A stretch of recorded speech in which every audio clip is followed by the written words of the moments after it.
قرآن وہ کتاب ہے جس کے ذریعے سے حضور نے انقلاب برپا کیا. قرآن کی آیات سناؤ، یہ میگنیٹ سلیم الفطرت لوگوں کو کھینچ لے گا. ونصلی علی رسولہ الکریم، اما بعد فاعوذ باللہ من الشیطان الرجیم، بسم اللہ الرحمن الرحیم.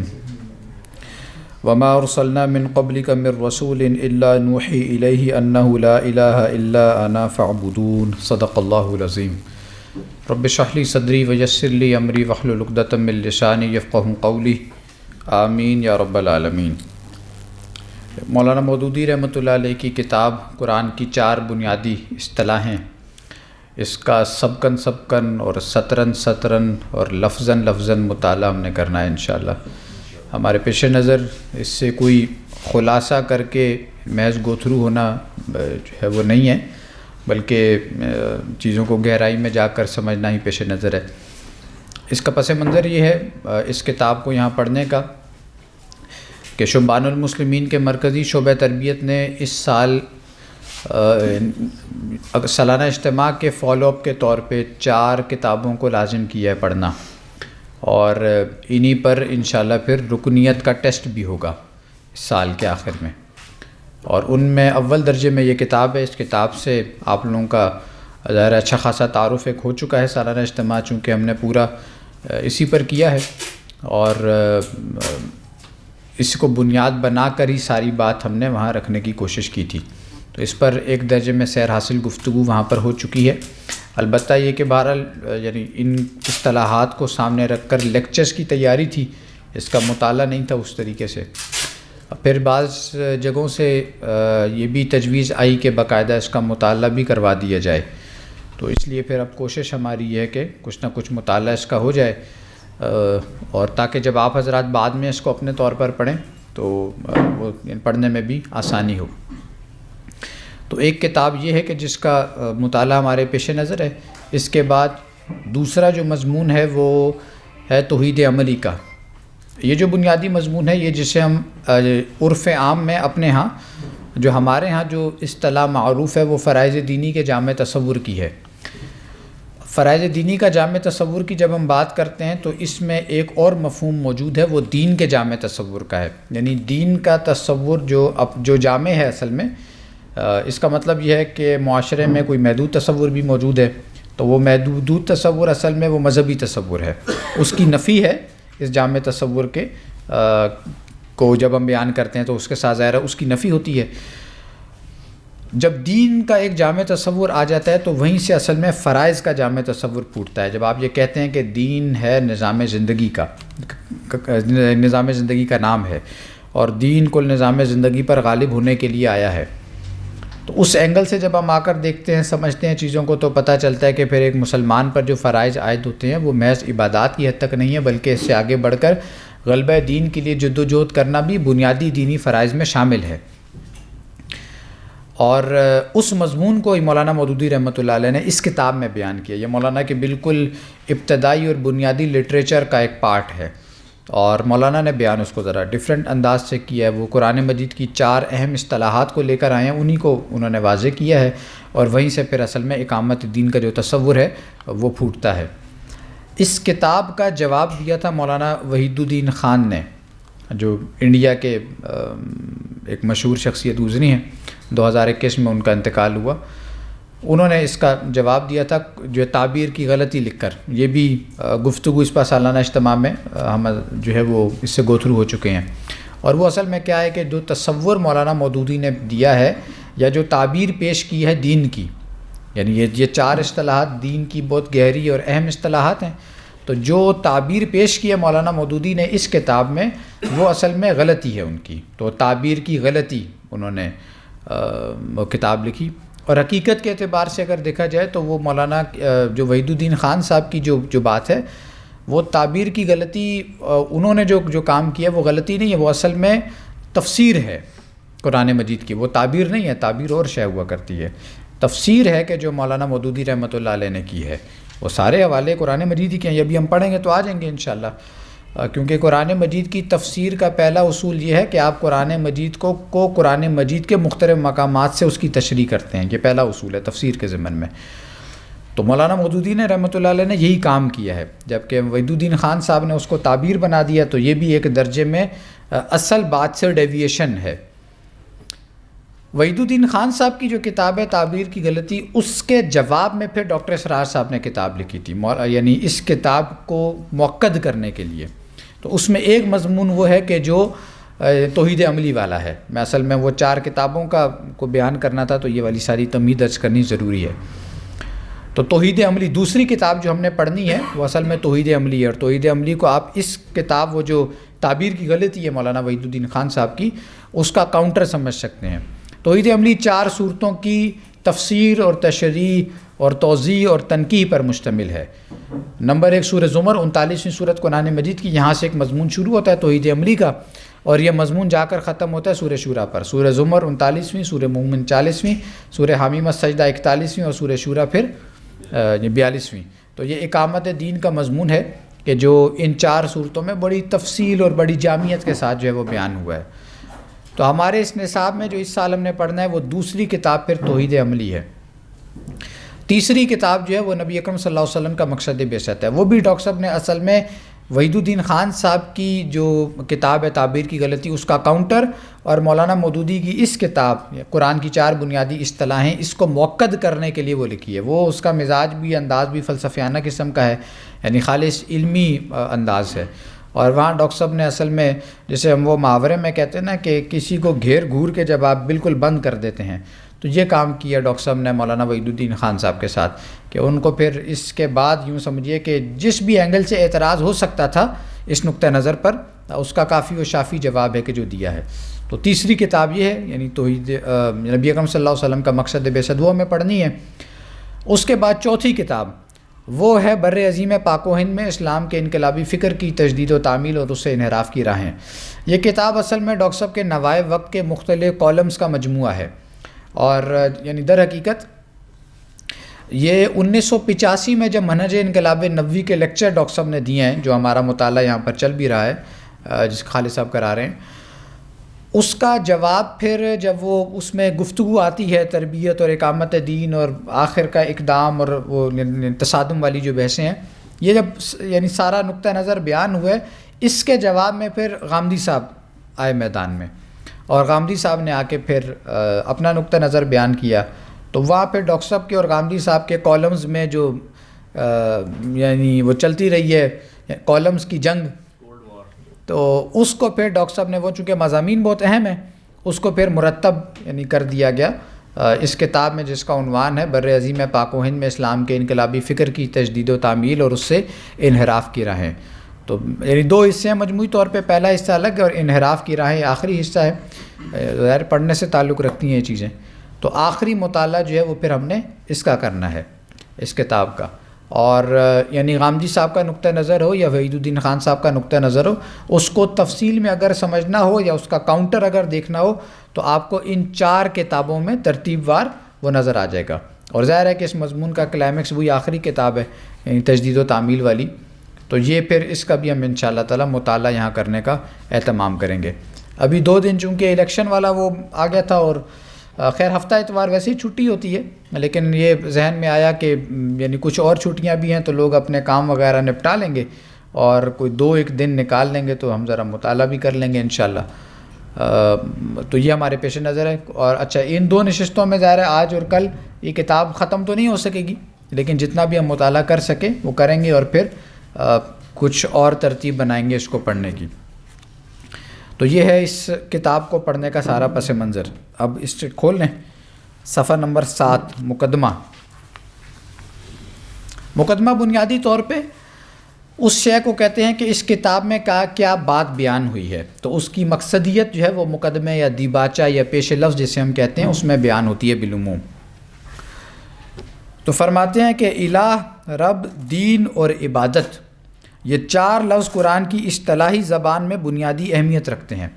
لفظ کی 2 بحثیں ہوا کرتی ہیں، ایک اس کی لغوی بحث ہوتی ہے، ایک اصطلاحی بحث ہوتی ہے۔ لغوی بحث کیا ہوتی ہے کہ اس کے لٹرل میننگ کیا ہے، لفظ کا مادہ کیا ہے، پیچھے روٹ ورڈ کیا ہے، وہ کہاں سے نکلا ہے، کیسے بنا ہے۔ اور جب وہ اس کی وہ گفتگو لغت والی سامنے آ جاتی ہے، ایک اس کا وہ والا معنی جو ہے معین کیا جائے گا، اس کے بعد پھر اصطلاحاً اس کے کیا معنی ہوں گے۔ اصطلاحاً کا مطلب یہ ہے کہ معروفاً، یعنی کس معنی کے اعتبار سے وہ لفظ مشہور ہوگا۔ مثال کے طور پہ قرآن مجید میں حدیث کا لفظ آیا ہے، تو حدیث تو بات کو کہتے ہیں، حدیث کا لفظی معنی ہے بات کرنا، گفتگو، بات، لیکن ہمارے ہاں یہ لٹرل میننگ ہے اس کا۔ اصطلاحاً حدیث کیسے کہتے ہیں؟ آپ صلی اللہ علیہ وسلم کے قول، فعل اور جو تقریر ہے اسے۔ تو اچھا، تقریر کیسے کہتے ہیں؟ کسی کو پتہ ہو؟ کوئی بات ان کے سامنے کی نہیں، اس کے اوپر انہیں خاموشی اختیار۔ ہاں، یعنی صحابہ کا کوئی ایسا عمل یا ایسی گفتگو جو نبی اکرم صلی اللہ علیہ وسلم کے سامنے ہوئی ہو اور آپ صلی اللہ علیہ وسلم نے اس پر اس کو نگیٹ نہ کیا ہو، تو اسے تقریر کہا جاتا ہے۔ یعنی آپ صلی اللہ علیہ وسلم کی خاموشی اس کی گفتگو پر مہر تصدیق یعنی ثبت کرتی ہے، اور یہ معاملہ نبی اکرم صلی اللہ علیہ وسلم کے ساتھ خاص ہے بالعموم۔ آج اگر کوئی بندہ کسی کی بات پر خاموش ہے تو اس کو ان معنوں میں نہیں لیا جا سکتا، وہ تو بڑے مسائل پیدا ہو جائیں گے ورنہ۔ تو اس قرآن کی اصطلاحی زبان میں بنیادی اہمیت رکھتے ہیں۔ قرآن کی ساری دعوت یہی ہے کہ اللہ تعالیٰ ہی اکیلا رب و الہ ہے، اس کے سوا نہ کوئی الہ ہے نہ رب، اور نہ الوہیت اور ربوبیت میں کوئی اس کا شریک ہے، لہٰذا اسی کو اپنا الہ اور رب تسلیم کرو اور اس کے سوا ہر ایک کی الہیت اور ربوبیت سے انکار کر دو۔ الہیت اس کا الہ ہونا، ربوبیت اس کا رب ہونا۔ اس کی عبادت اختیار کرو اور اس کے سوا کسی کی عبادت نہ کرو، اس کے لیے اپنے دین کو خالص کر لو اور ہر دوسرے دین کو رد کر دو۔ یہ ظاہر ہے اللہ تعالیٰ کو رب اور الہ ماننے کا پہلا لازمی جو ہے وہ تقاضا ہے یا نتیجہ نکلتا ہے۔ وما ارسلنا من قبلک من رسول الا نوحی الیہ انہ لا الہ الا انا فاعبدون۔ ہم نے تم سے پہلے جو رسول بھی بھیجا ہے اس کی طرف یہی وحی کی ہے کہ میرے سوا کوئی الہ نہیں ہے، لہٰذا میری عبادت کرو۔ وما امروا الا لیعبدوا الہا واحد، اور انہیں کوئی حکم نہیں دیا گیا بجز اس کے کہ ایک ہی الہ کی عبادت کریں، لا الہ الا ہو، وہ اللہ تعالیٰ ہے، وہ جو الہ ہے وہ اللہ ہی ہے، اس کے علاوہ کوئی عبادت کے لائق نہیں ہے۔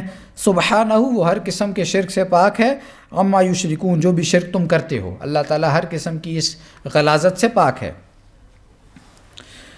ان ھذہ امتکم امۃ واحدہ، یقیناً تمہارا یعنی تمام انبیاء کا یہ گروہ ایک ہی گروہ ہے، وانا ربکم، اور میں تمہارا رب ہوں، فاعبدون، تو تمہیں میری ہی بندگی کرنی ہے، میری ہی عبادت کرنی ہے۔ قل اغیر اللہ ابغی ربا وہو رب کل شیء، کہو کیا میں اللہ کے سوا کوئی اور رب تلاش کروں، حالانکہ وہی ہر چیز کا رب ہے۔ یعنی جو کچھ بھی تخلیق کیا وہ اللہ ہی نے کیا ہے، تو ربوبیت کے منصب پر اگر کوئی فائز ہونے کا حقدار ہے تو وہ اللہ تعالیٰ کی ذات اقدس کے علاوہ اور کوئی نہیں ہے۔ فمن کان یرجو لقاء ربہ فلیعمل عملا صالحا ولا یشرک بعبادۃ ربہ احدا، تو جو کوئی اپنے رب کی ملاقات کا امیدوار ہے اسے چاہیے کہ نیک عمل کرے اور اپنے رب کی عبادت میں کسی اور کی عبادت شریک نہ کرے۔ وَلَقَدْ بَعَثْنَا فِي كُلِّ أُمَّةٍ رَسُولًا أَنِ اعْبُدُوا اللَّهَ وَاجْتَنِبُوا الطَّاغُوتَ، ہم نے ہر قوم میں ایک رسول اس پیغام کے ساتھ بھیجا کہ اللہ کی عبادت کرو اور طاغوت کی عبادت سے پرہیز کرو۔ أَفَغَيْرَ دِينِ اللَّهِ يَبْغُونَ وَلَهُ أَسْلَمَ مَنْ فِي السَّمَاوَاتِ وَالْأَرْضِ طَوْعًا وَكَرْهًا وَإِلَيْهِ يُرْجَعُونَ، تو کیا یہ لوگ اللہ کے دین کے سوا کوئی اور دین چاہتے ہیں، حالانکہ جتنی چیزیں آسمانوں اور زمین میں ہیں سب چاروں ناچار اسی کی مطیع ہیں اور اسی کی طرف پلٹ کر جانا ہے۔ ان اللہ ربی و ربکم فاعبدوہ، نہیں رہ گئی آیت، قل انی امرت ان اعبد اللہ مخلصا لہ الدین، یہ وہی سورہ زمر کا حوالہ آ گیا۔ اے نبی صلی اللہ علیہ وآلہ وسلم، آپ کہیے کہ مجھے حکم دیا گیا ہے کہ اللہ کی عبادت کروں اپنے دین کو اس کے لیے خالص کرتے ہوئے۔ ان اللہ ربی و ربکم فاعبدوہ ھذا صراط مستقیم، اللہ ہی میرا رب بھی ہے اور تم سب کا بھی، لہٰذا اسی کی عبادت کرو، یہی سیدھا راستہ ہے۔ یعنی سیدھا راستہ اگر کوئی ہے تو وہ اللہ تعالیٰ کی عبادت ہی کا راستہ ہے۔ یہ چند آیات محض نمونے کے طور پر ہیں، ورنہ جو شخص قرآن کو پڑھے گا وہ اول نظر میں محسوس کر لے گا کہ قرآن کا سارا بیان انہی چار اصطلاحوں کے گرد گھوم رہا ہے۔ اس کتاب کا مرکزی خیال یعنی سینٹرل آئیڈیا یہی ہے کہ اللہ رب و الہ ہے، اور ربوبیت و الہیت اللہ کے سوا کسی کی نہیں ہے، لہٰذا عبادت اسی کی ہونی چاہیے، اور دین خالصاً اسی کے لیے ہونا چاہیے، عبادت بھی اسی کے لیے اور دین بھی اسی کے لیے۔ قرآن مجید میں دین کے لفظ کو بالعموم ہم کہاں کہاں استعمال کرتے ہیں؟ یہ جو ہم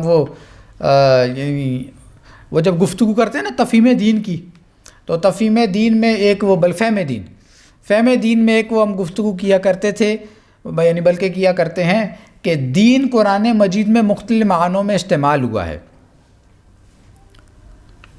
کسی کو ہے یاد تو بتائے؟ بدلے کا کہاں ہے ذکر؟ مالک یوم الدین، ٹھیک ہے، وہاں بدلے کے معنوں میں۔ اور کہاں ہے کا سورہ یوسف؟ دین الملک، ٹھیک ہے، دین الملک، ٹھیک ہے، آ گیا۔ اور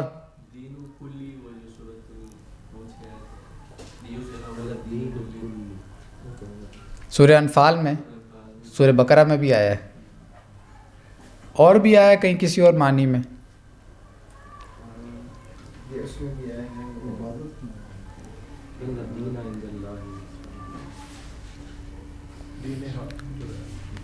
وہ دین ہوئی نظام کے معنوں میں ہی اگر اس کو دیکھیں نا،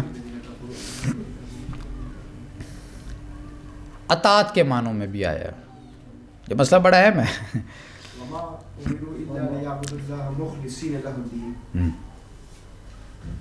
اطاعت کے معنوں میں یہ اصل میں جب آپ بدلے کو نیچے طے کرتے ہیں نا، اوپر پھر بدلہ ہوتا ہے قانون پر، قانون کی اطاعت ہوگی تو بدلہ اچھا ملے گا، اطاعت نہیں ہوگی تو بدلہ اچھا نہیں ملے گا۔ تو جہاں قانون کے معنوں میں آیا ہے وہیں پر اطاعت کے معنوں میں بھی آیا ہے دین کا لفظ، اور اس سے اوپر پھر ظاہر ہے وہ نظام والی بحث ہے کہ قانون تو اسی کا ہوگا جو اوپر نظام ہوگا۔ یہ فرق تو واضح ہے نا نظام اور قانون کا۔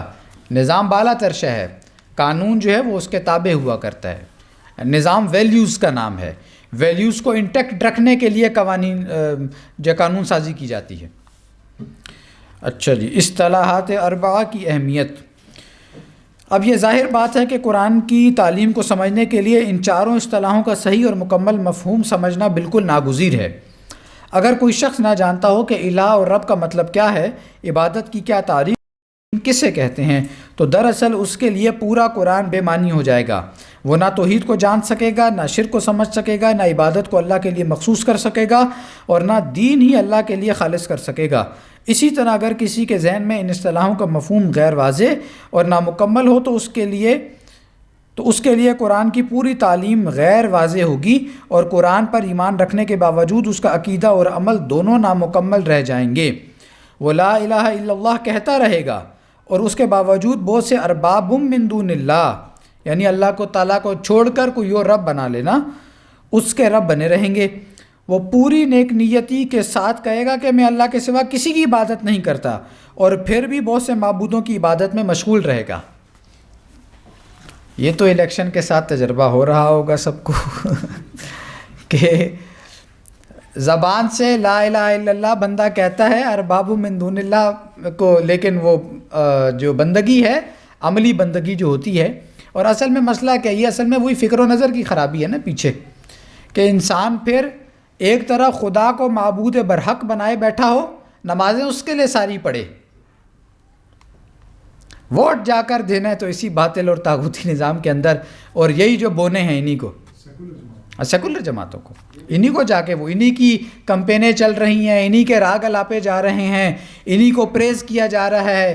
یہ غم میں ہیں تو ہم بھی اسی غم میں گھلے جا رہے ہیں، یہ اگر جیتے ہیں ان کی وکٹری ہو گئی ہے تو پھر یہ کہ ہم بھی اسی میں خوش ہیں۔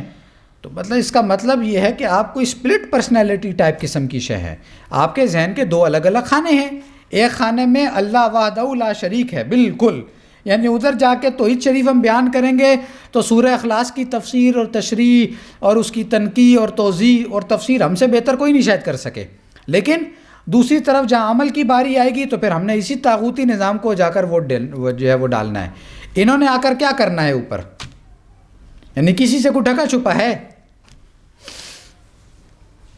جن سے توقع لگائے بیٹھے تھے ہم کہ 4 سیٹیں ان کو مل جائیں گی، ان کو ایک بھی نہیں ملی. اس لیے کہ روس میں ہم ان کے جاتے ہیں ووٹ سیکولر جماعت میں،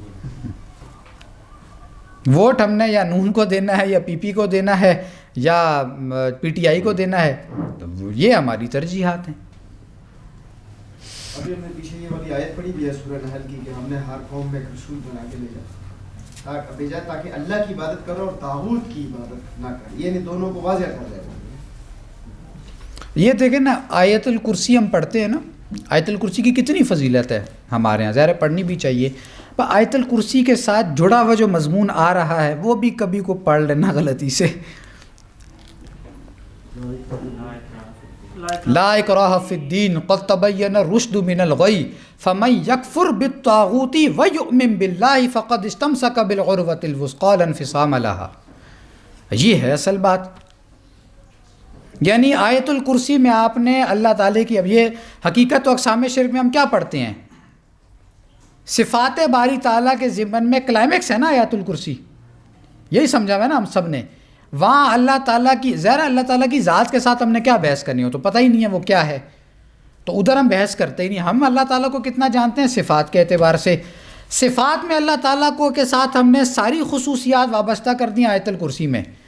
اس کے ساتھ جو جڑا ہوا مضمون آیا ہے آگے کہ طاغوت کا انکار کرو، کفر کا انکار کرو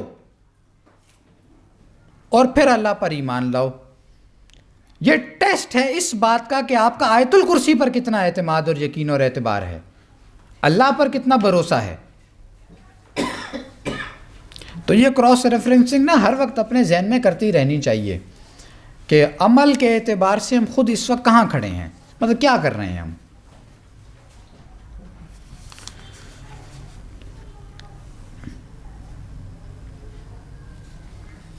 وہ پوری نیک نیتی کے ساتھ کہے گا کہ میں اللہ کے سوا کسی کی عبادت نہیں کرتا، پوری نیک نیتی کے ساتھ، اور پھر بھی بہت سے معبودوں کی عبادت میں مشغول رہے گا. وہ پورے زور کے ساتھ کہے گا کہ میں اللہ کے دین میں ہوں، اور اگر کسی دوسرے دین کی طرف اسے منسوب کیا جائے تو لڑنے پر آمادہ ہو جائے گا، مگر اس کے باوجود بہت سے دینوں کا کلادہ اس کی گردن میں پڑا رہے گا. تو دین کسے کہتے ہیں؟ اطاعت کے معنوں میں اب لینا یہاں پر، قانون کے معنوں میں لینا یہاں پر، نظام کے معنوں میں لینا یہاں پر. جب ہم بائی ہک اور بائی کرو کو ڈائریکٹلی اور انڈائریکٹلی اور چاہتے ہوئے اور نہ چاہتے ہوئے اور خواہی نہ خواہی اور جو مرضی مطلب کہہ لینا، جب اس نظام کو آ کر سپورٹ کرنا ہے، انہی لوگوں کو ووٹ ڈالنے ہیں جا جا کر، تو آپ کی گردن میں تو پھر بہت ساری بیتوں کا کلادہ ہے. آج ایک اسلامک ریسرچ والوں نے ایک پوسٹ شیئر کی ہے کہ مولانا مودودی نے یہ 4 اصطلاحات نکال کے اپنی سیاست چمکائی ہے بیسیکلی قرآن مجید سے. بہت بڑا اسلامک ریسرچ ہے. سیاست اس لیے چمکائی ہے کہ خود جماعت والے بھی نہیں پڑھتے کتاب.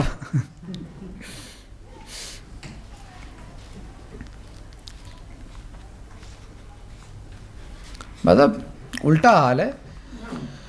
2018 کے جنوری میں خالد عباسی صاحب کو مرکزی اسرے میں موقع ملا گفتگو کا. تو وہ ظاہر مرکزی اسرہ جو ہوتا ہے تنظیم کا، وہ پورے تنظیم کی یعنی کریم ہے، آپ یوں سمجھیں کہ وہ سارے ہیڈز ہیں شعبہ جات کے، جو بھی کوئی 12-13-15 لوگ ہیں. تو وہاں جب گفتگو کی تو مرکزی شعبے کے جو ناظم تربیت تھے، جب خالد صاحب باہر نکلے تو انہوں نے کہا، مرکزی شعبے تربیت کے ناظم انہوں نے کہا، خورشید انجم صاحب، انہوں نے کہا کہ آپ آ جائے کریں ہر مہینے، یہاں چکر لگا لیا کرے، جو بھی کوئی جو گرد و غبار پڑی ہوئی ہے وہ تھوڑی چھٹ جائے کرے، اور یہ ہے کہ گفتگو کچھ فکری حوالے سے بھی ہو. تو برا ہی حال ہے ہر جگہ. وہ جماعت کا کیا رونا رہے، خود تنظیم کا یہی حال ہے. تو پڑھتا کوئی نہیں ہے. یہ پڑھ لینا اگر تو پھر چیزوں کا پتہ بھی چلنا شروع ہو جائے. اور یہ تو ڈیلیبریٹلی لٹریچر کو سائڈ لائن کیا جاتا ہے جان بوجھ کر. جماعت میں بھی یہی ہوا ہے، تنظیم میں بھی یہی ہوا ہے.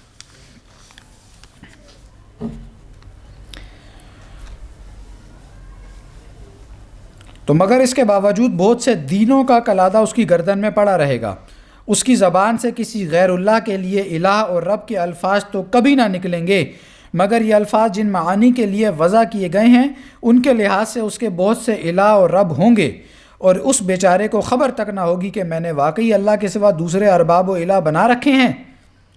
اس کے سامنے اگر آپ کہہ دیں کہ تو دوسروں کی عبادت کر رہا ہے اور دین میں شرک کا مرتکب ہو رہا ہے تو وہ پتھر مارنے اور منہ نوچنے کو دوڑے گا، مگر عبادت اور دین کی جو حقیقت ہے اس کے لحاظ سے واقعی وہ دوسروں کا عابد اور دوسروں کے دین میں داخل ہوگا اور نہ جانے گا کہ میں جو کچھ کر رہا ہوں یہ حقیقت میں دوسروں کی عبادت ہے، اور یہ حالت جس میں مبتلا ہوں یہ حقیقت میں غیر اللہ کا دین ہے۔ یعنی یہی صفحہ اگر ایک صفحے کوئی پڑھ کے اگر کوئی ہم اپنا تجزیہ کر رہے ہیں نا، اس وقت جو مذہبی لوگوں نے جو اس الیکشن میں کیا، جنہوں نے ووٹ ڈالے جا کر اور جنہوں نے ووٹ لیے دین کے نام پر کہ ہم نے یہاں پر اسلامی نظام لے کر آنا ہے، ذاتی خیال میرا یہ تھا کہ چند سیٹیں مل جائیں گی، ایک بھی نہیں ملی وفاق میں۔ جمعیت علماء اسلام کو 2 مل گئی ہیں، 2 ملی ہیں سر کہ 3 ملی ہیں؟ 2 ملی، جماعت کو ایک بھی نہیں ملی، تو المیہ ہے مطلب جماعت کی شورا اب کیا اس پہ ڈسکشن کرے گی۔ غلط فہمی کا سدباب، غلط فہمی کا اصل سبب، عرب میں جب قرآن پیش کیا گیا تو اس وقت ہر شخص جانتا تھا کہ الہ کے کیا معنی ہیں اور رب کسے کہتے ہیں، کیونکہ یہ دونوں لفظ ان کی بول چال میں پہلے سے مستعمل تھے، مستعمل یعنی زیر استعمال شامل تھے۔ انہیں معلوم تھا کہ ان الفاظ کا اطلاق کس مفہوم پر ہوتا ہے، اس لیے جب ان سے کہا گیا کہ اللہ ہی اکیلا الہ اور رب ہے اور الوہیت اور ربوبیت میں کسی کا قطعاً کوئی حصہ نہیں، تو وہ پوری بات کو پا گئے۔ انہیں بلا کسی التباس و اشتباہ، التباس یعنی ملمہ کاری، یعنی ملتبس، اسی سے یہ ابلیسیت اسی سے ہی لفظ ہے، ابلیس مبلسون، یعنی حق و باطل کو یعنی گڑمڑ کر دینا، چیزوں کو مکس اپ کر دینا۔ اشتباہ شبہ کیسے کہتے ہیں؟ شک ہو جانا کسی بھی شے میں، تو مکس کر دینا چیزوں کو، حق و باطل کو، چیزوں کو گڑمڑ کر دینا یا شبہ لاحق ہو جانا۔ انہیں بلا کسی التباس و اشتباہ کے معلوم ہو گیا کہ دوسروں کے لیے کس چیز کی نفی کی جا رہی ہے اور اللہ کے لیے کس چیز کو خاص کیا جا رہا ہے۔ جنہوں نے مخالفت کی یہ جان کر کی کہ غیر اللہ کی الوہیت اور ربوبیت کے انکار سے کہاں کہاں ضرب پڑتی ہے، اور جو ایمان لائے وہ یہ سمجھ کر ایمان لائے کہ اس عقیدے کو قبول کر کے ہمیں کیا چھوڑنا اور کیا اختیار کرنا ہوگا۔ یہ وہ بات ہے نا کہ جو ڈاکٹر صاحب بیان کیا کرتے تھے کہ ابو جہل کو یہ پتہ نہیں تھا، یہ یعنی ایسا نہیں تھا کہ اسے یہ پتہ نہ ہو کہ نبی اکرم صلی اللہ علیہ وسلم جو بات کہہ رہے ہیں یہ بالکل سچ ہے یا نہیں۔ مغیرہ ابن شعبہ والی وہ روایت ہم سب نے سنی ہے کئی مرتبہ، لیکن اصل مسئلہ کیا تھا کہ جب آپ بنی ہاشم کے ایک شخص کو نبی رسول تسلیم کر لیں گے تو پھر یہ برابری سرداری یہ ختم ہو جائے گی۔ یہ وہ بات ہے جو مودودی صاحب نے یہاں بیان کیا کہ انہیں پتہ تھا ان چیزوں کو مان لینے کے نتیجے یعنی کیا نتائج نکلتے ہیں، اس کا نتیجہ کیا نکلے گا، تو معنی اور مفاہیم انہیں پتہ تھے، ظاہر اہل زبان لوگ تھے تو پتہ تھا انہیں اس بات کا۔ اسی طرح عبادت اور دین کے الفاظ بھی ان کی بولی میں پہلے سے رائج تھے، انہیں معلوم تھا کہ عبد کسے کہتے ہیں، عبودیت کس حالت کا نام ہے، عبادت سے کون سا رویہ مراد ہے اور دین کا کیا مفہوم ہے۔ اس لیے جب ان سے کہا گیا کہ سب کی عبادت چھوڑ کر صرف اللہ کی عبادت کرو اور ہر دین سے الگ ہو کر اللہ کے دین میں داخل ہو جاؤ، تو انہیں قرآن کی دعوت سمجھنے میں کوئی غلط فہمی پیش نہ آئی۔ وہ سنتے ہی سمجھ گئے کہ یہ تعلیم ہماری زندگی کے نظام میں کسی نوعیت کے تغیر کی طالب ہے، تو پھر اس تغیر نے ہر جگہ پر تبدیلی لائی۔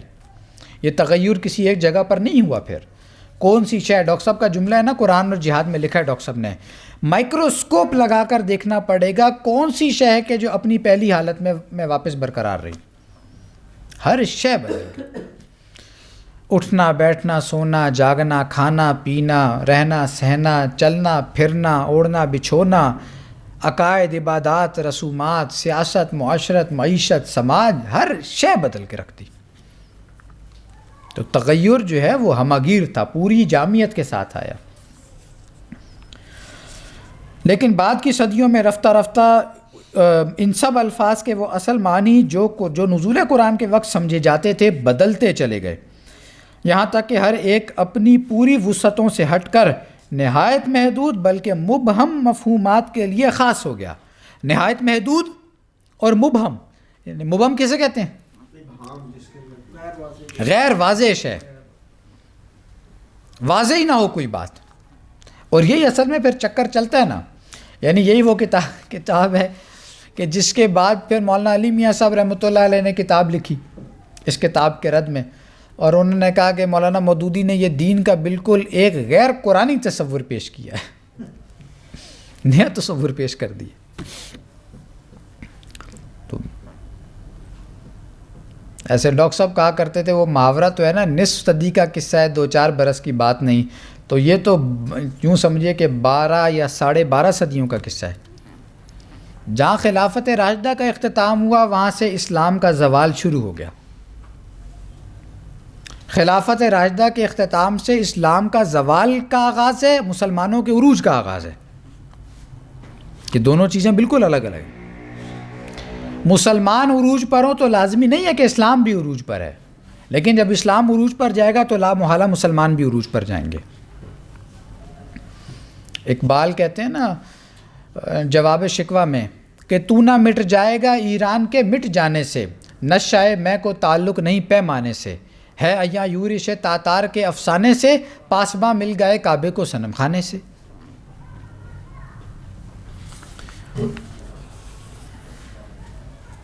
تو وہ تصور نہایت محدود بلکہ مبہم تصور ہو گیا. یعنی لاکھ کوشش کر لو اچھے بھلے مذہبی آدمی کو، 5 وقت کا نمازی، روزہ دار، تہجد گزار، حج عمرے کرنے والا، زکوٰۃ دینے والا، للہیت اس کے اندر نظر آئے گی، اس کے ماتھے پر محراب بھی ہوگا، بظاہر وہ یعنی اس کی وضاقتہ پوری جو ہے وہ یعنی باشرہ ہوگی، باشرہ انسان ہوگا. لیکن جب اجتماعی زندگی کے پہلوؤں کو دیکھنے کی باری جب آئے گی، پوری سیکولر سوچ پر ہوگا 100%.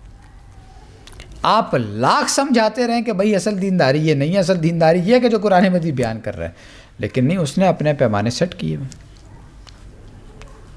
تو دینداری کو ہم بھی جب ناپنے پیمانے پر جانچنے پر آتے ہیں، ہم بھی وہی چیزیں دیکھتے ہیں کہ اس کے اندر مذہب کی والی علامات کتنی ہیں.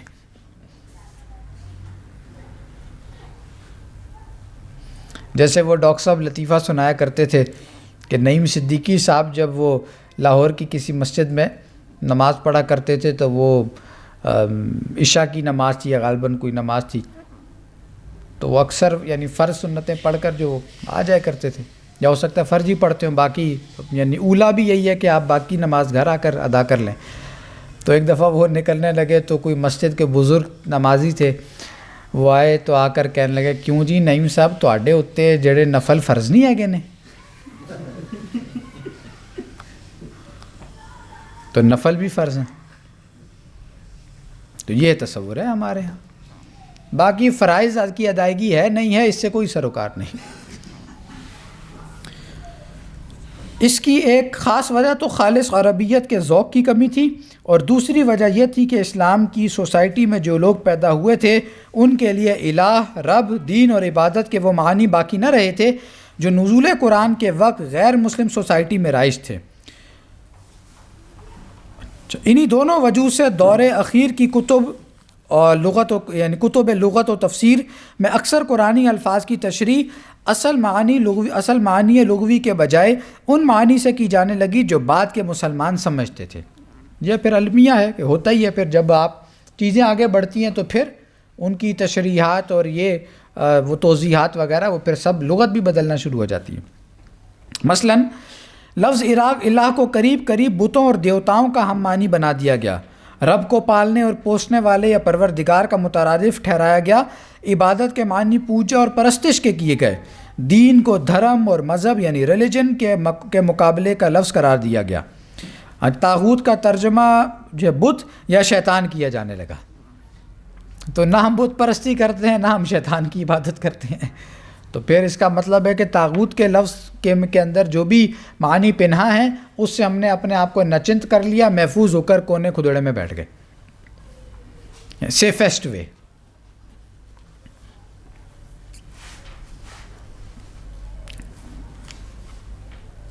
ہے یہی شعر و تصوف اس کے حق میں خوب تر، جو چھپا دے اس کی آنکھوں سے تماشائے حیات. تو انہی چیزوں میں الجھائے رکھو. مست رکھو ذکر و فکر صبح گاہی میں اسے، پختہ تر کر دو مزاج خانقاہی میں سے. اور ہے یہی بہتر الہیات میں الجھا رہے، یہ کتاب تعویلات میں الجھا رہے. کام چھٹی.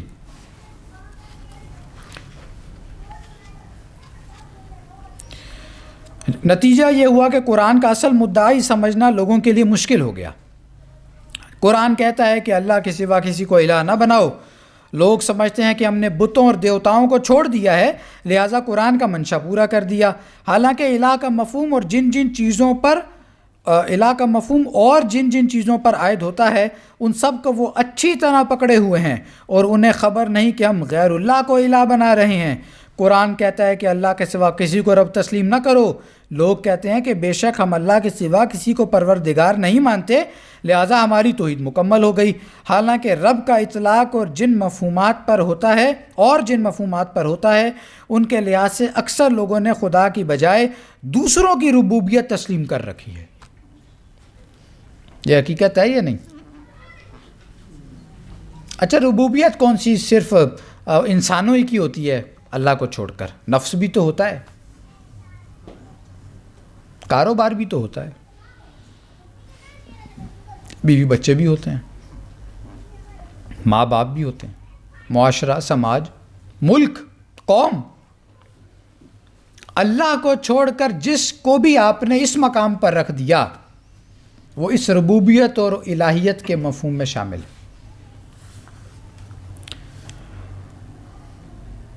قرآن کہتا ہے کہ طاغوت کی عبادت چھوڑ دو اور صرف اللہ کی عبادت کرو. لوگ کہتے ہیں کہ ہم بتوں کو نہیں پوجتے، شیطان پر لعنت بھیجتے ہیں اور صرف اللہ کو سجدہ کرتے ہیں، لہٰذا ہم نے قرآن کی یہ بات بھی پوری کر دی. حالانکہ پتھر کے بتوں کے سوا دوسرے طاغوتوں سے وہ چمٹے ہوئے ہیں اور پرستش کے سوا دوسری قسم کی تمام عبادتیں انہوں نے اللہ کے بجائے غیر اللہ کے لیے خاص کر رکھی ہیں. یہی حال دین کا ہے کہ اللہ کے دین کو خالص کرنے کا مطلب صرف یہ سمجھا جاتا ہے کہ آدمی مذہب اسلام قبول کر لے اور ہندو یا عیسائی یا یہودی نہ رہے. اس بنا پر ہر وہ شخص جو مذہب اسلام میں ہے یہ سمجھ رہا ہے کہ میں نے اللہ کے دین کو خالص کر رکھا ہے، حالانکہ دین کے وسیع تر مفہوم کے لحاظ سے اکثریت ایسے لوگوں کی ہے جن کا دین اللہ کے لیے خالص نہیں ہے. اور دیکھیں یہ اصطلاح ہے ایک ہی، دو چیزوں کو چلیں مودودی صاحب یہاں لے کر چل رہے ہیں نا، الہ اور رب کو. اگرچہ کہ ان پر تفصیلی گفتگو آگے آ رہی ہے تو مقدمہ ہے، لیکن اسی پر ہی اگر ہم فوکس کریں نا بات ساری واضح ہو جاتی ہے یا نہیں ہو جاتی؟ اتنا واضح ہے قرآن،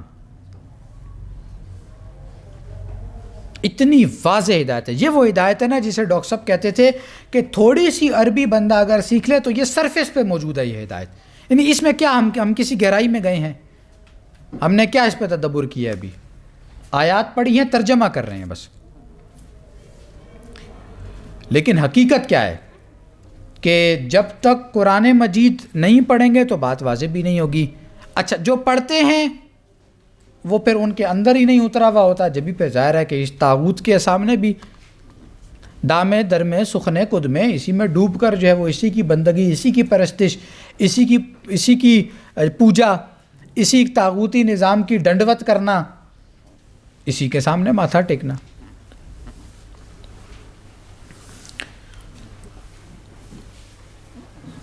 تو غلط فہمی کے یہ دو اسباب ہیں کہ جو سامنے آئے ہیں.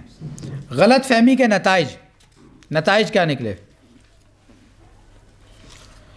بس یہ حقیقت ہے کہ محض ان چار بنیادی اصطلاحوں کے مفہوم پر پردہ پڑ جانے کی بدولت، یہ بہت اہم بات ہے، دوبارہ پڑھیں.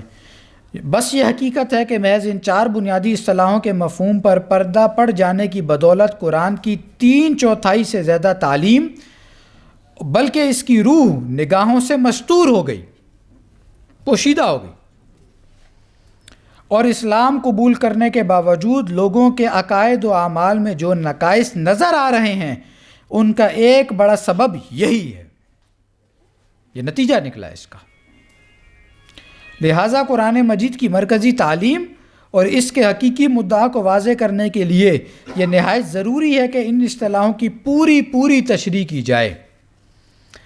اگرچہ میں اس سے پہلے اپنے متعدد مضامین میں ان کے مفہوم پر روشنی ڈالنے کی کوشش کر چکا ہوں، لیکن جو کچھ اب تک میں نے بیان کیا ہے وہ نہ تو بجائے خود تمام غلط فہمیوں کو صاف کرنے کے لیے کافی ہے اور نہ اس سے لوگوں کو پوری طرح اطمینان حاصل ہو سکتا ہے۔ اس لیے اس مضمون میں کوشش کروں گا کہ ان 4 اصطلاحوں کا مکمل مفہوم واضح کر دوں اور کوئی ایسی بات بیان نہ کروں جس کا ثبوت لغت اور قرآن سے نہ ملتا ہو۔ تو پیش نظر کیا ہے کہ ان 4 اصطلاحات یعنی الہ، رب، عبادت اور دین، ان 4 اصطلاحات کا جو مدعا اور مفہوم خود قرآن مجید نے واضح کیا ہے اور جو کو لغت میں بھی بیان ہوا ہے، اس کو پوری شرح و وضاحت کے ساتھ کھول کھول کر جسے کہتے ہیں نا لِتُبَيِّنَ لِلنَّاسِ، لوگوں کے لیے واضح کر دینا، یہ مودودی صاحب کہہ رہے ہیں کہ یہ کام پیش نظر ہے اس کتاب کو لکھنے کے۔ تو ابھی یہیں وقفہ کرتے ہیں اور نماز عشاء، اس کے بعد پھر دوبارہ آئیں گے تو پھر آگے بڑھائیں گے اس کو انشاءاللہ۔